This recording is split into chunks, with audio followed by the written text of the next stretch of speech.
partir de este momento, los invitamos a formar parte de esta mesa donde se componen y descomponen los problemas del país. RCR presenta Buen Provecho.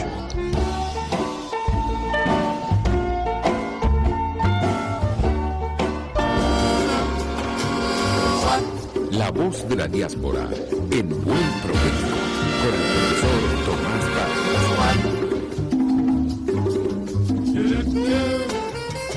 Buenas tardes, querida audiencia global. Hoy, como todos los lunes, a esta hora del mediodía, hora Venezuela, en su programa pionero de la radiodifusión venezolana, conectando a la diáspora con Venezuela y a Venezuela con su diáspora. En la emisora pionera de la radiodifusión venezolana, Radio Caracas Radio, la emisora que se ve, rcr750.com. En la dirección de la estación se encuentra Jaime Nestares, en la gerencia de producción Willy Zarcaya, en la producción Carla Sons, en los controles Gregorio González y en la conducción este servidor Tomás Páez. Bueno, estamos saliendo de Semana Santa, espero que hayan tenido unos días de asueto, unos días de descanso. Y antes de presentar a nuestros invitados y el tema del día de hoy, recordar que necesitamos apoyar y que necesitan nuestro apoyo la profesora Nelia Arenas del CENDE, que está en una situación ya saliendo, pero necesita apoyo en esta fase. Elías Santana también necesita nuestro apoyo. Lo pueden conseguir en la información, en la página Facebook de La Voz de la Diáspora o en el Twitter de La Voz de la Diáspora, y hay información. Denunciar de verdad el tema, la invasión, el genocidio que se está cometiendo en Ucrania, que es terrible, de una proporciones inhumana, una acción criminal realmente. Y bueno, la diáspora sigue creciendo, la gente se sigue yendo, están los datos recientes de enero y febrero, tanto en la frontera con Estados Unidos como en esa selva terrible, el tapón del Darién, bueno, hablan de números terribles. Bueno, pero para hablar de la educación, los pensionados y los jubilados, la situación de los docentes en Venezuela, la situación de la educación en Venezuela, tenemos acá a dos dirigentes políticos, digo sindicales. Cuando digo políticos lo digo con P mayúscula, no de partidos, aunque ellos puedan militar en cualquier partido político. Son dirigentes sindicales, es decir, se ocupan de la realidad de los trabajadores.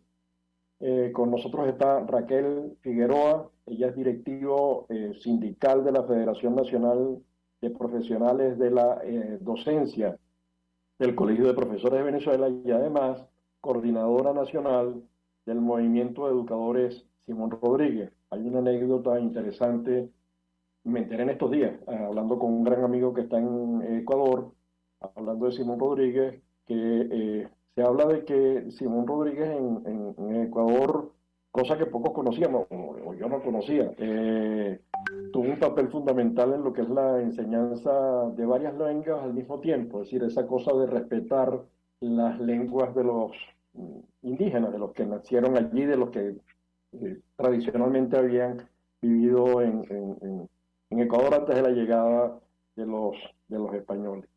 Y también está con nosotros Pedro García, es presidente de la Asociación de Educadores, Jubilados y Pensionados de la región capital y coordinador de pensionados y jubilados miembro de la directiva de los pensionados y jubilados de Venezuela.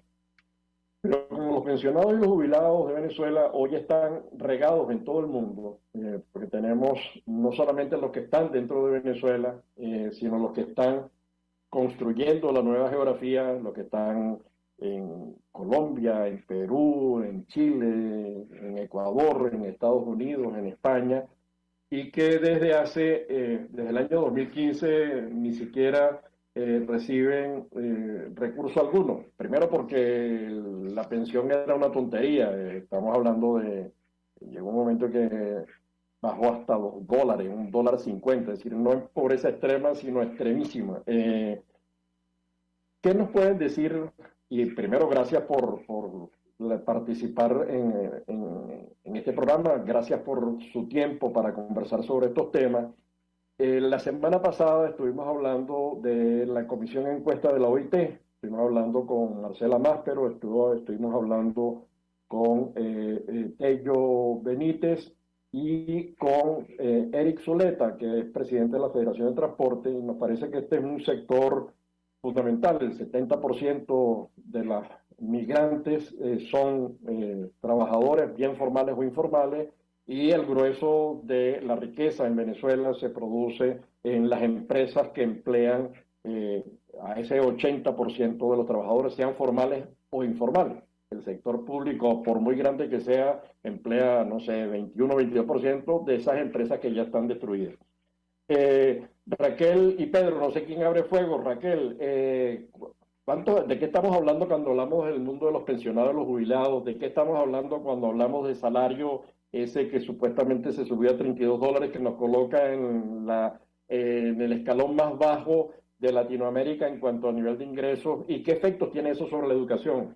Raquel, mil gracias.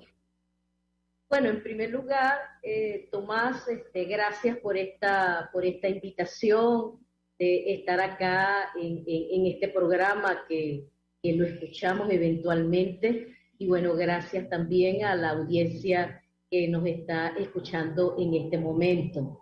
Bueno, hablar de la situación educativa, docente, activo, pensionados, jubilados en la educación, Tomás, es hablar de la profundización de la crisis educativa, es hablar de que el Estado ha estado desarrollando permanentes violaciones al derecho humano en la educación. Y hablar de este tema, pues indudablemente es hablar que este sector de activos y jubilados en la educación aún se encuentra en extrema pobreza, a pesar del último aumento que señaló Maduro en el salario mínimo. Aún pues nos encontramos en una catástrofe empeorando las condiciones humanas de este sector tan importante. A ver, Raquel, yo creo haber leído algunas declaraciones tuyas recientemente sobre el tema refiriéndote al salario. Pobreza extrema la define el Banco Mundial como aquella persona que devenga un salario día de unos $50 diarios. Eso significa $45 día. A eso no llega ni siquiera el salario de los profesores, ¿no? Cuando decimos profesores, incluimos a todos los docentes de primaria, bachillerato, universidad, están con los distintos niveles que allí existen de ingreso. La precariedad es absoluta, es decir, estamos por debajo del umbral de pobreza extrema. Ahora, ¿cómo es posible sostener un sistema educativo con esos salarios, por un lado? Pero por otro lado, refiriéndonos al tema de los pensionados y los jubilados que están dentro y fuera de Venezuela, ¿cómo hace un jubilado y un pensionado que le ha dedicado toda su vida al trabajo y que tenía expectativas de ya poder descansar después de 30, 40, 50 años como docente, como investigador, como educador? ¿Cómo puede sobrevivir con ese recurso cuando la canasta básica elemental supera, pero en varios números, en por lo menos 10 veces ese salario? ¿Cómo puede hacer un venezolano para vivir dentro y fuera de Venezuela, digo, pensionado y jubilado, con ese salario? No sé quién quiere responder. Pedro, bueno, ¿tú quieres? Sí. Pedro, gracias. Muchas gracias, profesor Tomás, y a Radio Caracas Radio por esta oportunidad que nos dan para visibilizar la situación dramática y de exterminio que vivimos los pensionados y adultos mayores, no solo en Venezuela, sino también en el exterior, como muy bien usted lo acaba de mencionar. Vivimos de la ayuda de algunos familiares, vivimos de vender nuestros utensilios, nuestros últimos electrodomésticos. Ese es el caso particular de mucha gente. Yo he vendido muchas de las cosas que tenía, que logré obtener con tantos años de trabajo en mi vida activa. Vivimos de vender chucherías, de empanadas, arepas, cualquier cosa, helados que podamos vender en la cuadra donde estamos habitando. Esa es la realidad, porque tenemos un salario y una pensión de muerte, se puede decir. Una pensión que no alcanza para vivir dignamente. Una pensión de 130 bolívares, bien lo sabe Maduro y bien lo saben los venezolanos, que no alcanza absolutamente para nada. Ciertamente, de 7 bolívares a 130 bolívares pareciera que fue un aumento muy grande, ¿no? 1.700% aproximadamente. Pero es como que si usted le diera una gota de agua diariamente a un ser humano. Es decir, cuando usted debe tomarse por lo menos 6, 7, 8 vasos de agua diario para poder hidratar el cuerpo, entonces usted le está dando una gota de agua. Bueno, Maduro hizo algo así, 2 goticas o 3 goticas de agua diaria para sostener a un ser humano. De tal manera que es insignificante, es irrisorio este monto. Los pensionados en el exterior, inclusive, algunos países que como España, Italia, Portugal, Uruguay, Chile, Ecuador, que son 6 países que tienen convenios para cobrar en la moneda local de esos países, se les suspendió desde hace 76 meses, profesor. Son 6 años y algo más que dejaron de cancelarse las pensiones legales del seguro social, es decir, pensiones que son propiedad privada de los pensionados que las tienen. De tal manera que este es un crimen de lesa humanidad, porque está sometiendo a la nada, está sometiendo a que no tengan los emolumentos mínimos o vitales para vivir con dignidad. Y por eso que nosotros decimos que esto es una situación de exterminio. Nosotros estamos solicitando a través de la Coordinadora de Pensionados y Jubilados de Venezuela, organización que acabamos de crear a propósito de esta situación que estamos viviendo. Estamos solicitando que se le cancele a los pensionados en el exterior estos 76 meses de deuda retroactiva, además de que se regularice el pago de esta pensión del Seguro Social mensualmente. Esa es una de las peticiones que tenemos en nuestro pliego que, por cierto... Ajá, profesor, dígame. No es para frenarte, es para que seguir ahondando y también abrir el espacio a Raquel, porque Raquel decía, creo que decía, o en una pancarta de una de las marchas de profesores, de docentes, decía, con hambre ni se enseña ni se aprende. Entonces estamos hablando de unos salarios que más bien generan eso, de unos compromisos además que son incumplidos. Pero tú no hablabas algo de la seguridad social. Este gobierno se ufanaba cuando hablaba de la Constitución de que por primera vez en la historia de la humanidad galáctica se había introducido en la Constitución Nacional la seguridad social como derecho, tenía rango constitucional. Ahora, si uno ve el tema de la salud, si uno ve el tema del salario, si uno ve el tema de lo que es ese salario con respecto al costo de la vida, la distancia que hay, es enorme.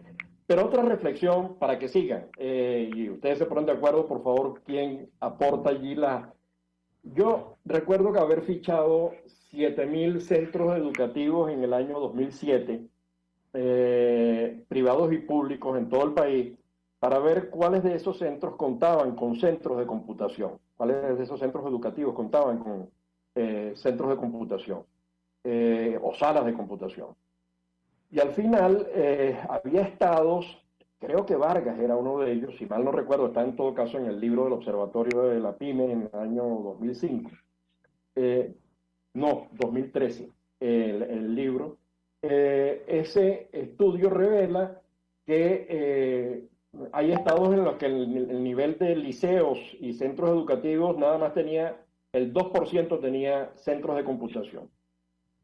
Si el deterioro va desde aquel momento a es decir, que la debacle ha sido absoluta desde el año 2014, ¿cómo hacemos y cómo están hoy los centros educativos? Porque no solamente se trata del capital humano, que es fundamental, que es clave, que es el recurso sin el cual no podría haber centros educativos, ¿Cómo hacemos con los centros educativos? Es decir, esa mezcla no es una bomba de atraso demasiado grande. Bueno, Tomás, fíjate, si hablamos de capital humano, acá en Venezuela, desde el 2017 para acá, ya tenemos una pérdida de 5 años de capital humano. Pero si trasladamos ese análisis a la situación de las infraestructuras de los planteles, las herramientas, los recursos tecnológicos para el desarrollo de la educación directamente en los planteles, pues la situación es de mayor catástrofe, ¿no?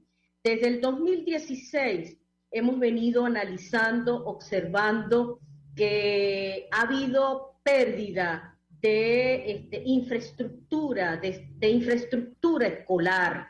Es decir, que desde el año 2016 hemos tenido hasta ahora una pérdida de más del 10% de los planteles que ya estaban construidos. Es decir, allí la situación pues nos lleva a expresar de que si no hay escuelas, indudablemente cómo puede haber el sistema de internet y el sistema de computación. Pero lo más grave es que cuando empezó a desarrollarse el proyecto de escuela bolivariana, que era que los niños tenían que estar desde las 7 de la mañana hasta las 4 de la tarde, pues indudablemente esas escuelas tenían que estar condicionadas en una sala de computación para que los estudiantes pudiesen interactuar con el proceso científico y del pensamiento mundial. Bueno, en este caso hasta ahora la pérdida de los proyectos de bolivarianos en estas escuelas pilotos, se ha perdido ese proyecto. Hasta el sol de hoy, fíjate, Tomás, que hay un centro piloto que está adscrito a la UNESCO como modelo de la educación bolivariana en Venezuela, que es la Unidad Educativa Gran Colombia, que se encuentra acá, precisamente en Caracas. Pues no hay las condiciones para ese proceso de computación y de interactuar los estudiantes, ¿no? De tal manera que acá ha habido un retroceso. En Venezuela hay un retroceso de 30 años en la educación, un retroceso que tiene que ver con la desprofesionalización de la carrera docente, un retroceso que tiene que ver con el financiamiento real de la educación, pero también un retroceso del derecho a lo que establece la Constitución en su artículo 102, 103 y 104, donde habla que el Estado tiene que responsabilizarse de la educación gratuita, de la educación democrática, de la educación científica y también de la profesión docente como pilar del desarrollo de la formación ciudadana. En esto tenemos un retraso de 30 años. Esto significa que nos lleva, Tomás, a acercarnos a aquellos países latinoamericanos que han estado históricamente en una crisis económica, como por ejemplo Haití.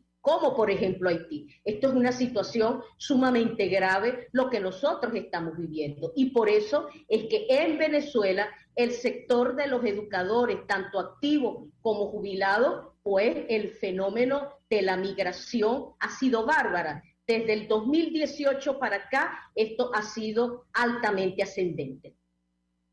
Pedro, ¿qué agregas a todo esto?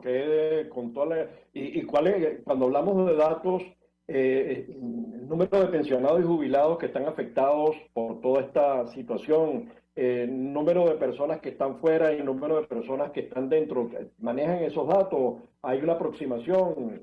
Cuéntanos. Bueno, los datos en Venezuela hay una opacidad en la información desde que está gobernando este régimen. No se consigue la información oficial. Sin embargo, el gobierno dice que hay 5 millones de pensionados por el Seguro Social y por el Amor Mayor. Y es importante aquí destacar que las pensiones contributivas son las del Seguro Social y el gobierno simplemente las homologó a las no contributivas. Es decir, actualmente un pensionado por el Seguro Social que laboró 30, 40 y hasta 50 años, que tuvo un sueldo más o menos aceptable, que cotizó 2.000 hasta 3.000 cotizaciones, pues tiene la misma pensión, el mismo monto que de una persona que el Estado le otorgó gratuitamente la pensión de Amor Mayor, que no contribuyó. Y no estamos diciendo con esto que no tenga derecho a obtener un beneficio del Estado venezolano, simple y llanamente que deben ser diferenciadas como lo ordena el Seguro Social en su ley. Dice que deben ser diferenciadas, pues. Ese es el primer lugar. Son supuestamente 5 millones, pero hay mucha opacidad en estas cifras porque no sabemos realmente cuántos son por Amor Mayor y cuántos son por el sistema contributivo. Por otro lado, tenemos información, y usted también creo que maneja información importante de esto, que hay aproximadamente unos 15.000 pensionados en el exterior. Estos datos, algunos inclusive nos han aportado la Seguridad Social de España, que habló hace poco de unos 11.700, pero se habla de que pudieran ser más de 15.000 que están cubiertos por estos convenios que el gobierno ha venido violentando y negándole el derecho a los pensionados. En el caso de educación, tenemos aproximadamente 180.000 jubilados. La gran mayoría, por supuesto, estamos pensionados porque pasamos de 55 años el caso de la mujer y 60 años el caso del hombre, aproximadamente. Estamos hablando del Ministerio de Educación solamente. Desconocemos más los datos de los pensionados y jubilados de las gobernaciones, es decir, que están pensionados, jubilados. Esto es un número que son aproximados, por lo que ya decíamos anteriormente, se desconoce oficialmente porque se oculta permanentemente las cifras oficiales a pesar de que se les ha solicitado. Nosotros decimos y hemos sacado cuenta y tenemos inclusive el apoyo de algunos periodistas que han hecho algunas investigaciones en las últimas semanas que dicen que con 3 millardos de dólares, 2.600 millones de dólares, el gobierno nacional puede pagar $400 a todo el sector salud y todo el sector educación. Porque esos números salen, profesor Tomás, del ingreso adicional de los precios del petróleo. Es importante que esto se sepa, porque el discurso del gobierno es que no hay recursos, que por la guerra económica, y eso es falso. El gobierno calculó en $51,45 el barril de petróleo para este año, cifra de la UNAPRE, del Ministerio de Finanzas. Y sabemos que el barril de petróleo se disparó por la guerra Rusia-Ucrania, la invasión de Rusia a Ucrania, a más de $100 el barril. Es decir, que por ingresos extraordinarios tenemos el doble.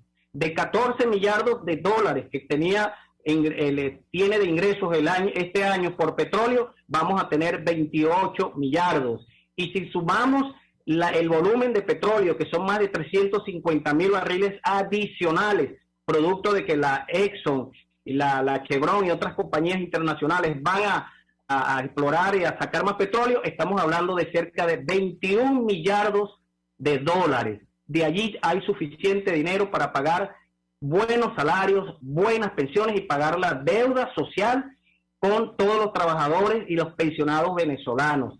En todo caso, el gobierno está destinando buena parte de este dinero para pagar la deuda externa, algo criminal, es decir, prefiere sacrificar a los venezolanos, a sus pensionados y a los trabajadores y seguir pagándole a los acreedores. Eso es importante que lo manejemos y por eso que esta acción que vamos a tener el próximo 26 de abril en las inspectorías del trabajo y en el Ministerio del Trabajo aquí en Caracas va a ser para seguir reclamando esto, para seguir reclamando el que no se nos da respuesta, y el 1 de mayo estaremos con todos los trabajadores activos en esa gran marcha unitaria del Día Internacional de los Trabajadores. A mí me parece que primero utilizar este espacio de verdad para poder servir, ser útiles a ese propósito global, porque además reivindico eso que están señalando, que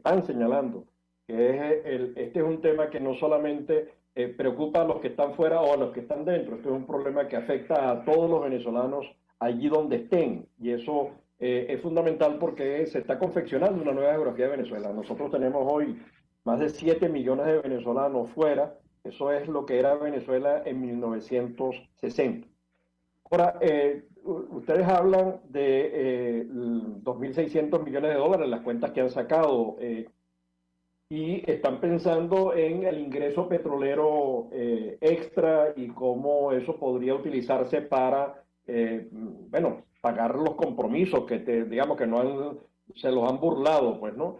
Porque tengo un gobierno, como tú bien señalas, que es opaco, no hay información, aunque la tienen, manejan los datos porque ellos saben, los tienen tabulados, así como saben los que están fuera, la cantidad de personas que están fuera, y guardan silencio, incluso dicen que no existen.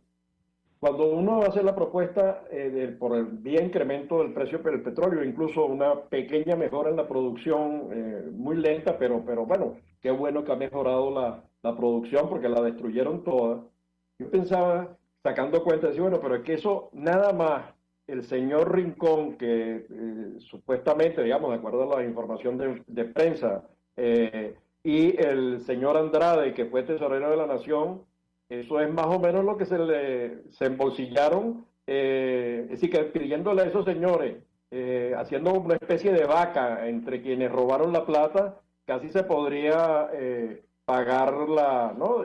Y hablo de dos nada más, y los otros que están en la lista de dolosos y robos podría, con eso, digo, que habría que pensar en mecanismos creativos de esos recursos que están por allí, que han sido robados por ellos mismos a la nación, ¿no? Que le fueron robados al sector eléctrico, que eso afecta el funcionamiento de Internet en las escuelas y de la vida de los profesores y de las neveras de los profesores y de las computadoras de los profesores en sus casas.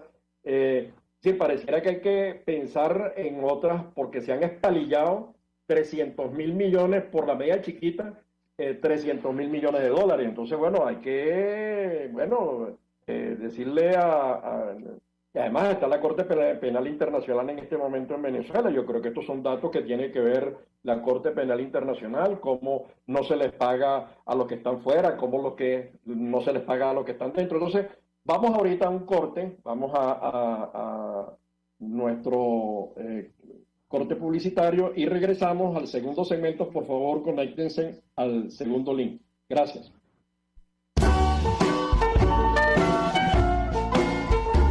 Los grandes temas se debaten en la mesa. Buen provecho.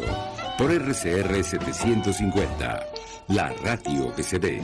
Y síganos en Twitter en @RCR 750. Sintonícenos a través de Periscope, @RCR 750, la radio que se ve. Puedes seguirnos en nuestras redes sociales. En Twitter, @RCR 750, la radio que se ve. Y ahora quiero hablarte de Comercializadora Prada. Y ya de solo nombrarlo se me hace agua a la boca, porque Comercializadora Prada son los más frescos quesos y embutidos que te llevan a tu casa. Todos los quesos, todos los embutidos. Y como cuentan con proveedores exclusivos, te resulta mucho más económico. Llámalos ya, 0424-134-6035, en Instagram wprada.be. Comercializadora Prada, todo en quesos y embutidos con la mejor relación precio-sabor.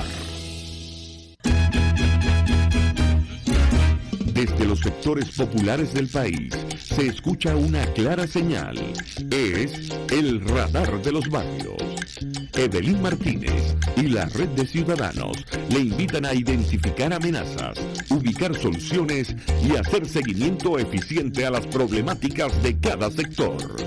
Un espacio contra la polarización donde se construye de abajo hacia arriba y de adentro hacia afuera.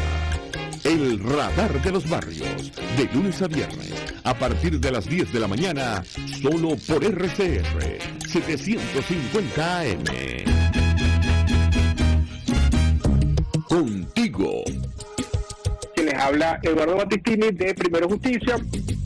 Una de las grandes enseñanzas que vamos a tener los venezolanos después de todo este proceso que estamos viviendo es a valorar cada vez más lo que tenemos en Venezuela. Porque hoy en día, por ejemplo, un venezolano que está afuera se ha ido acostumbrando a que los servicios públicos cuestan, se ha ido acostumbrando a que nada puede ser gratis, porque nada gratis es sostenible en el tiempo. Y yo espero y aspiro que cuando vayamos a Venezuela, la reconstrucción de nuestro país, no solamente es una reconstrucción física de la destrucción que ha hecho el chavismo en la infraestructura y en la economía venezolana, sino también vayamos a una reconstrucción de la forma de pensar y de cómo nosotros afrontamos el ser ciudadanos realmente en el marco de un país que necesita de una ciudadanía que colabore y que sea parte de la solución y no sea parte del problema. Contigo, solo por RCR, porque lo bueno une. RCR 750 AM, porque lo bueno une.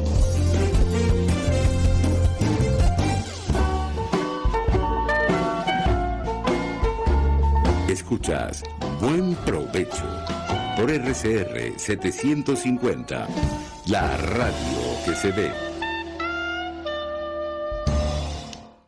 Bueno, ya de regreso a nuestro segundo segmento en La Voz de la Diáspora en Buen Provecho, agradecemos a Raquel Figueroa, directivo sindical de la Federación Nacional de Profesionales de la Educación, de la Docencia y del Colegio de Profesores de Venezuela, y coordinadora nacional del Movimiento de Educadores Simón Rodríguez, y a nuestro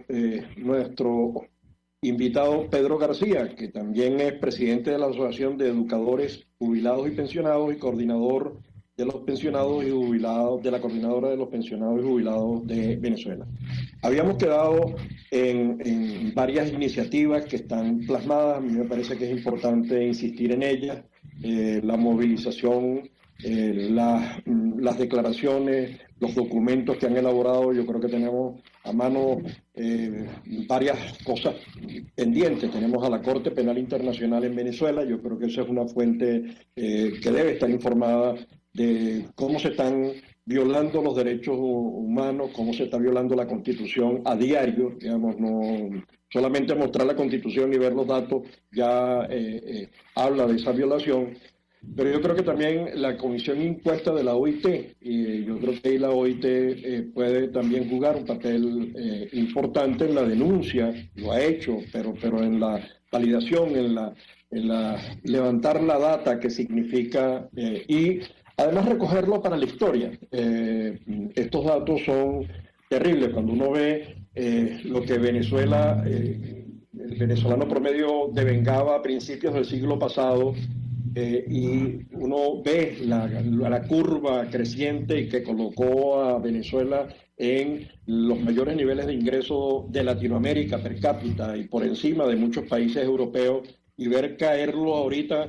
Creo que Raquel hablaba de la situación de Haití, que siempre fue una situación crítica, una situación muy pobre, y resulta que eso es lo que está viviendo en Venezuela hoy. Es decir, haber colocado un país que era puntero en el mundo en una situación de precariedad, de marginalización absoluta, de verdad que duele en el alma. Yo pensaba, yo fui estudiante del liceo del sector público. Yo recuerdo los laboratorios que nosotros teníamos de física, de química, ahí en el Sublet, o en los que había en el Andrés Bello, lo que había en los liceos del país.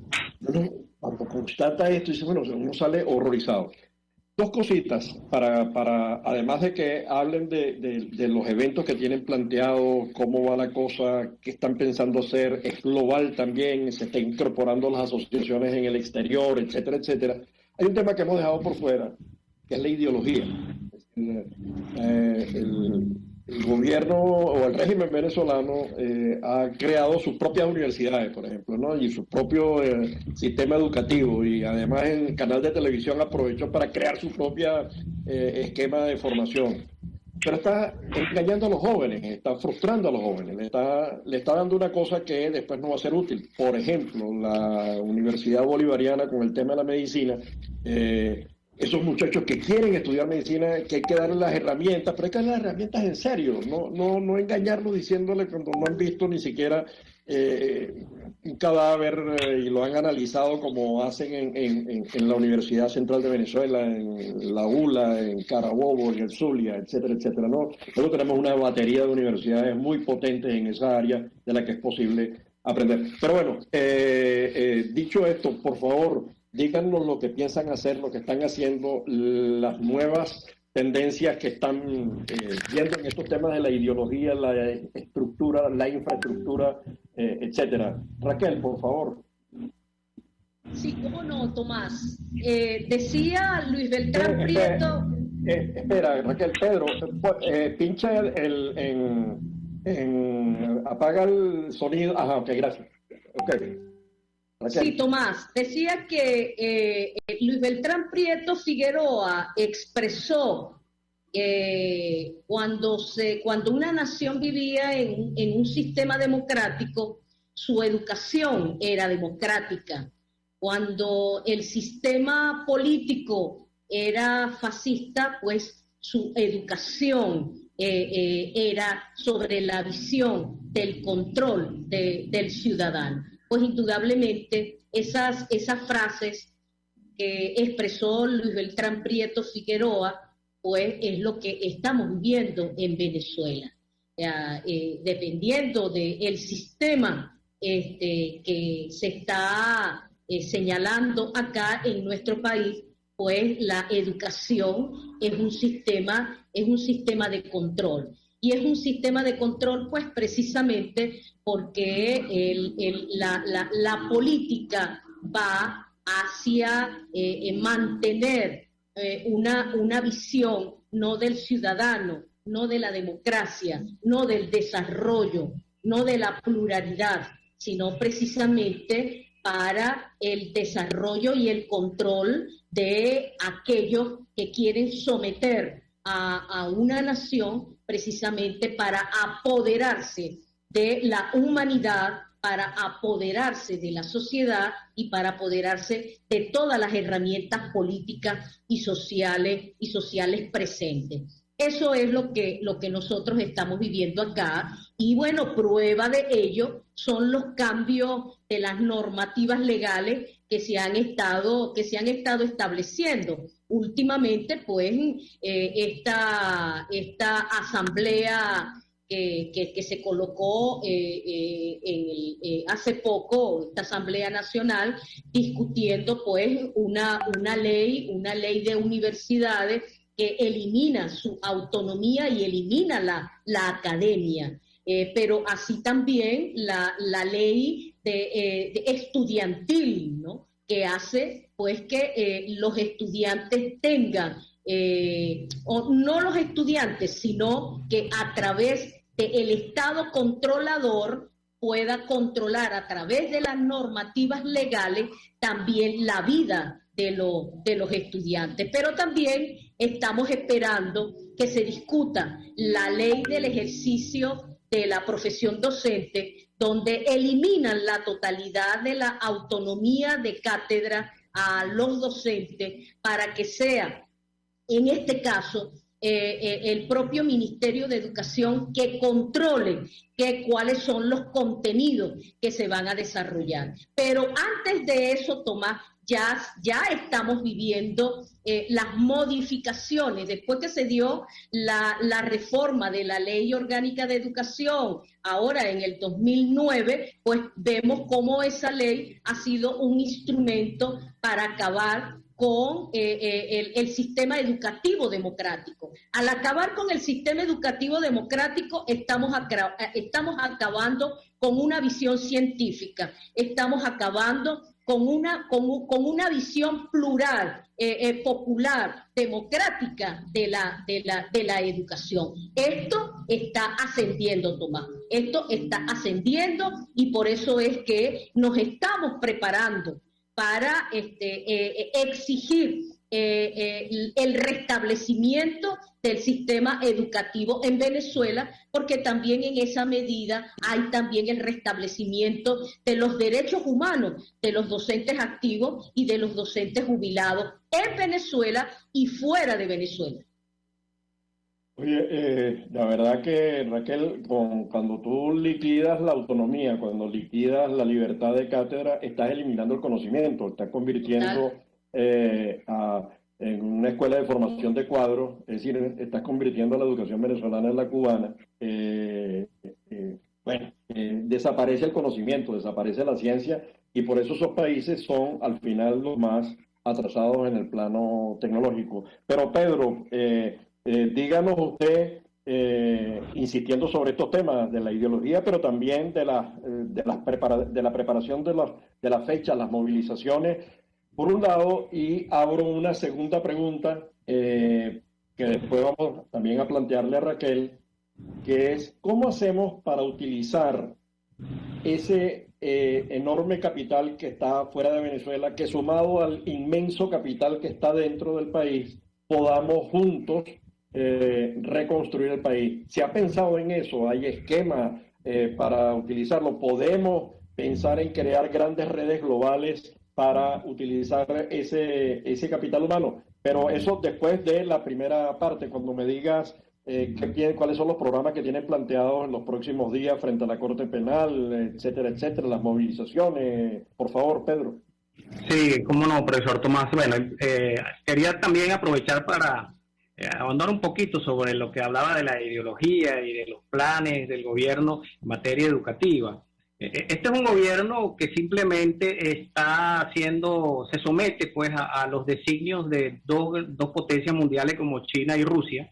Es decir, es un país que simplemente es proveedor de materias primas. Eso es lo que le ha ordenado pues ahora los nuevos amos ahora son China y Rusia de Venezuela, y nos han convertido en una colonia, ¿verdad? Y esta es la ideología de este gobierno. Es decir, no es un país que piensa en desarrollar a Venezuela, no es un país un gobierno que piensa en dar ciencia, y eso tiene que ver con la dotación de los laboratorios. Yo desde hace muchísimos años no sé con liceos que tengan laboratorios, y las universidades, bueno, ni se diga. Entonces no se está haciendo, obviamente, las materias científicas no se están dando, simplemente mandan a los muchachos a que se enteren por internet de cómo funciona un microscopio, por ejemplo. Yo cuando fui joven, hace unos cuantos años, nosotros teníamos microscopios en el liceo. Eso no existe actualmente. De tal manera, pues, que el gobierno simple y llanamente no le interesa la preparación, la ciencia, la tecnología. Simplemente le importa algunas de estas tecnologías de China y Rusia ahora, y simplemente se convierte en un proveedor de materia prima. Petróleo, ahora el oro con el arco minero, y es suficiente, y lo demás lo importa. Es decir, no necesita profesionales, no necesita gente preparada, mano de obra calificada para desarrollar el país soberanamente. Eso simplemente es un discurso. Quería decir esto porque detrás de esta política económica del gobierno se esconde eso, ¿sí? El coloniaje. Simplemente somos una colonia de Rusia y de China en estos momentos. En segundo lugar, queremos decirle a todos los pensionados y los jubilados, los trabajadores que unitariamente venimos actuando en la calle. Por cierto, que Maduro hace días dijo que se preparaba para el 1 de mayo para beneficiar a los pensionados con algunos beneficios. Cada vez que hay protestas de los pensionados y los jubilados, él sale con una locución a mencionarnos. Parece que le estamos haciendo ruido. Desde el 9 de marzo que tomamos todas las oficinas regionales del Seguro Social simultáneamente. 48 protestas hubo ese día de pensionados y jubilados, algo que no tiene precedentes en los últimos tiempos acá en Venezuela. Y eso lo hicimos los jubilados porque estamos organizados y estamos planificando cada una de las acciones, a los cuales estamos también tratando de sumar a los activos, porque es la misma lucha, porque el activo de hoy es el jubilado de mañana. Es por ello que nosotros vamos a esperar que se instale la oficina de la Corte Penal Internacional, que comience a funcionar, porque le vamos a llevar casos concretos, con nombres y apellidos. De hecho, estamos elaborando una encuesta a través de algunas colaboraciones de algunas universidades, como la Lisandro Alvarado del Estado Lara, en donde vamos a hacer algunas encuestas, en donde vamos a recoger problemas de desnutrición, ¿verdad? De la situación de bajo peso de los pensionados y adultos, inclusive donde algunos familiares puedan certificar que algunos de sus familiares adultos mayores pudieron haber muerto por desnutrición, porque ellos tampoco. O sea, aquí las familias también están empobrecidas.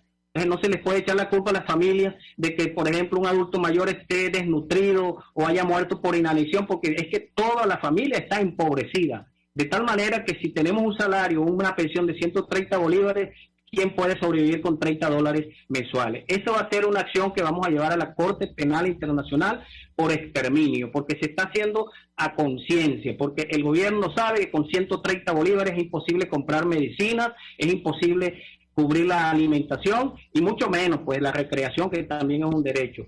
Y después vamos a ir a la gran marcha del 1 de mayo acompañando a todos los trabajadores activos con una sola agenda, que es exigir pensiones y salarios de acuerdo al artículo 91 de la Constitución, y que ya sabemos que es la cesta básica familiar, que está en $900. $900 es lo que está la canasta básica familiar, y la alimentaria en $450. De tal manera que esas son las cifras que nosotros estamos manejando. No nos vamos a salir de allí. Recursos hay suficientes para que el gobierno nacional pague la deuda social a los pensionados y a los trabajadores venezolanos. Esa es la agenda que nosotros tenemos. No vamos a dejar la calle hasta que el gobierno nacional otorgue, porque esto es un derecho constitucional, no es dádiva, no es limosna, porque eso nosotros lo pagamos con el sudor de nuestra frente, pagamos con cotizaciones al Seguro Social por más de 30 y 40 años, y estamos reclamando el producto de ese ahorro que cuando nos íbamos a retirar, cuando estemos en la vejez,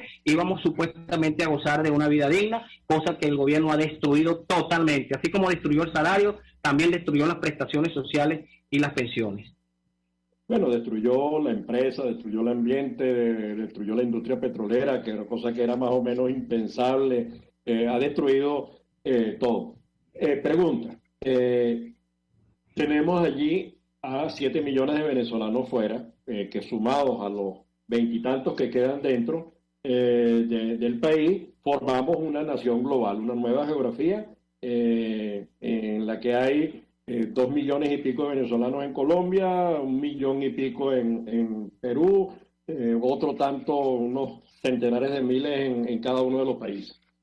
Y allí hay organizaciones de pensionados y jubilados. Entonces, uno, estamos articulando eso, esa es una. La segunda es, esos que se fueron, que además se fueron en edades productivas y reproductivas, se fueron venezolanos entre los 20 y los 40 y tantos años, ese es el grueso de los venezolanos que se fueron. Atrás quedan, en Venezuela, quedan en cada uno de los estados y en cada una de las comunidades, en unas más que en otras, porque la distribución es desigual, venezolanos, quedan muchachos, niños y jóvenes que quedan al cuidado de tíos, tías, abuelos y abuelas. Eso cambia la estructura poblacional de cada uno de los estados, pero también cambia la estructura educativa de cada uno de los estados, la demanda de servicios educativos, la demanda de servicios de salud, la demanda de servicios, digamos, se modifica el cuadro. ¿Ha habido alguna reflexión por estado, perdón, de cuántos venezolanos han ido, y más en el sector educativo, en el mundo de la docencia, por áreas, porque yo creo que además eso impacta, no es lo mismo que se te haya ido el tanto por ciento de la población en el estado Zulia, por ejemplo, o en Carabobo o en Lara, ya que mencionaste la UCLA, a decir, bueno, en otros se me fue una menor cantidad, y eso, por supuesto, deja atrás niños y jóvenes en mayor o menor cantidad dependiendo del estado. Pregunto entonces, uno, ¿cómo se está integrando esta movilización? Porque hay pensionados y organizados, además con organizaciones. Nosotros hemos tenido en el programa a los jubilados y pensionados de Portugal, a los de España, a los de Estados Unidos, etcétera, presentando el tema. Pues se están articulando. Y dos, hay información de cómo está comportándose cada región y el número de docentes que ha migrado por estado. Sí, Tomás, hasta ahora, de acuerdo a los estudios, a los análisis que hemos estado haciendo, que de paso no ha sido tan fácil porque desde el 2015 el Ministerio de Educación no entrega, no publica las memorias y cuentas, por lo que hemos estado contando con nuestros propios esfuerzos para realizar esa investigación y ver pues la realidad en este aspecto que estás tocando. Hasta ahora podemos decir que hay un 63% de docentes que decidieron abandonar sus cargos precisamente por la pulverización de su salario, de su profesión. Dentro de ese 63% de docentes que han abandonado, gran parte de ese porcentaje ha migrado, ha tenido una migración forzosa en varias naciones del país, específicamente Latinoamérica, que se encuentran en Colombia, en Perú, en Chile, en Uruguay, en Ecuador. Generalmente se encuentran allí concentrados nuestros hermanos educadores que emigraron de manera forzosa.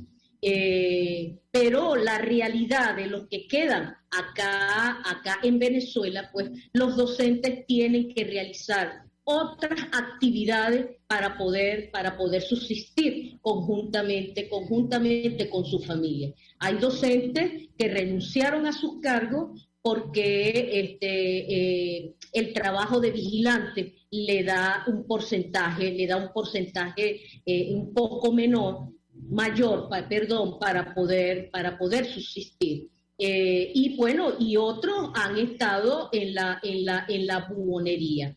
Los que están fuera, los docentes que ya están fuera, que son activos y que son también jubilados. En todo caso, Pedro explicará un poco más de esto, pero ya hay 21 asociaciones debidamente registradas en 10 países.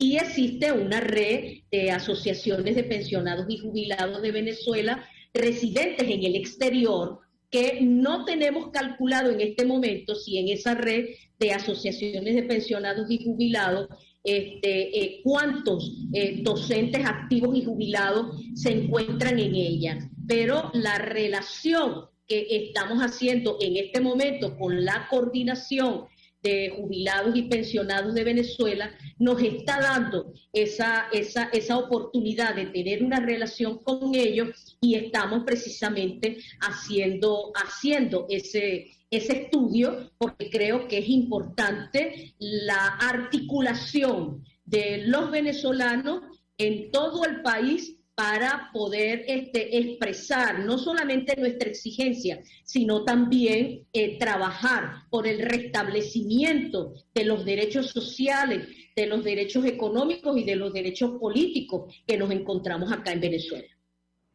Sí. Pedro, nos quedan pocos minutos, Pedro. Sí, bueno, lo que decía la profesora Raquel, para apoyar eso, ahora que tenemos esta coordinación de pensionados y jubilados de Venezuela regados en los 24 estados del país, se nos está haciendo un poco más fácil comunicarnos con nuestros colegas pensionados y adultos mayores en el exterior a través de sus redes, como usted muy bien lo sabe. Ellos nos van a ayudar probablemente a hacer algunos censos sectorizados. En el caso nuestro nos interesa que nos ayuden a visibilizar cuáles son los docentes, qué cantidad, dónde están en cada uno de esos países, de tal manera que esa articulación nos va a servir para obtener esta información que no vamos a obtener en Venezuela por la opacidad de la información. Y queremos aprovechar también esta oportunidad, profesor Tomás, para invitar a todos los adultos mayores y pensionados que están en el exterior para que nos acompañen. 26 de abril también vamos a ir a las inspectorías del trabajo y vamos a ir al Ministerio del Trabajo en Caracas a reclamar el silencio administrativo del Seguro Social sobre el pliego de exigencia que le hicimos y que hasta ahora no ha respondido. Entonces quisiéramos que los pensionados y adultos mayores en el exterior hagan alguna actividad, alguna acción, bien sea virtual, bien sea presencial, en donde se encuentren, para apoyar esta lucha, porque esta lucha es de ustedes también, los pensionados y los adultos mayores en el exterior. Es la misma lucha, porque estamos también peleando para que se les cancele sus 76 meses de deuda que criminalmente le suspendió el gobierno de Maduro a todos ustedes. De tal manera que ya llegó el momento de que hagamos acciones conjuntas. Y esta es la invitación y este es el llamado. Y por supuesto que con la presencia de la Organización Internacional del Trabajo acá en Venezuela, vamos a hacer contacto, vamos a entregar un documento donde vamos a explicar cuál es la realidad dramática de los pensionados en Venezuela y en el exterior, y vamos a hacer algunas exigencias una vez que se instale la mesa de diálogo de la OIT aquí en Venezuela. Estamos también pendientes, lo tenemos en nuestra agenda, y el llamado a nuestros pensionados y jubilados a no desmayar. No tenemos nada que perder, sin mucho que ganar, porque bueno, los pensionados y los adultos mayores, bueno, siempre en pie de lucha. Gracias, Pedro, gracias Raquel por su dedicación, por el tiempo, por compartir con nosotros todas estas iniciativas y reflexiones en lo que podamos servir para conectar a todos los pensionados y los jubilados en el mundo. Cuente con nosotros, nuestro granito de arena estará allí, así que bueno, seguimos en contacto, nos seguimos viendo y en algún otro momento evaluaremos los logros, lo que se ha alcanzado y las iniciativas. De todas maneras, en el próximo programa hablaremos también de esta fecha del 26 porque creo que es importante insistir en ello. Así que mil gracias y a toda nuestra audiencia global nos seguimos viendo como todas las semanas los lunes a las 12 del mediodía, hora Venezuela, en su emisora rcr750.com, la emisora que se ve. La voz de la diáspora, en buen provecho, con el profesor Tomás Barros.